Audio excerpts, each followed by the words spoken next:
I wanted to do a follow-up on a previous video I did about the Phoenician economic impact and influence on Israel. In that video, I argued that the Phoenicians were responsible for the wealth of the Kingdom of Israel and later Judah due to the strong trade connections between these two Levantine civilizations. Some of the evidence provided for that thesis included archaeological evidence dating to the mid to late Bronze Age that showed Syrian influence in the realm of architecture and other areas of material culture such as pottery and cylinder seals.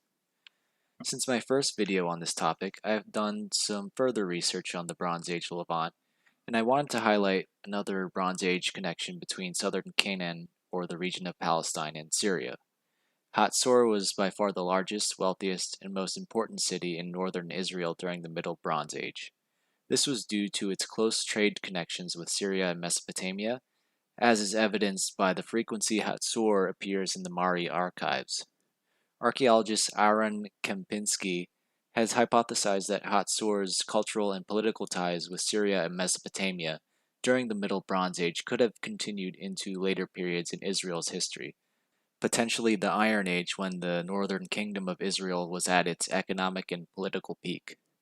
Because Hatzor was a trading center in northern Israel-Palestine, traders and rulers of the city were able to become substantially wealthy. This in turn resulted in the Bronze Age city becoming the largest city in the region of Canaan and southern Syria. This is parallel to the economic and political development of Samaria and the northern kingdom of Israel overall in the Iron Age. As I argued in the previous video, it seems that these Bronze Age Levantine trade connections, along with the north to south economic and cultural influence in the Levant, likely continued into the Iron Age with the Phoenicians and Israelites. The Phoenicians filled the economic powerhouse gap left by the Bronze Age northern Canaanite and Syrian city-states. Following a similar pattern to Bronze Age Hatzor, the northern kingdom of Israel became very wealthy, even wealthier than Judah during the 9th and 8th centuries BCE due to its trade connections with the Phoenicians and their access to the Phoenicians' trade networks.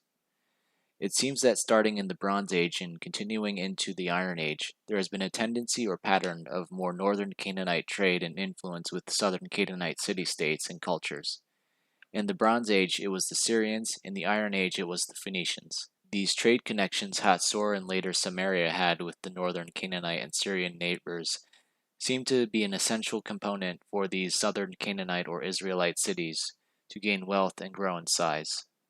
During the Middle Bronze Age, it seems that there was some Syrian, specifically Amorite and Hurrian, immigration into Israel-Palestine based on Amorite and Hurrian names, along with Syrian pottery found by archaeologists. The pottery specifically comes from the Orontes Valley. This is similar to how there were Phoenician and Damascene enclaves in major cities within Israel and Judah, as discussed in my previous video.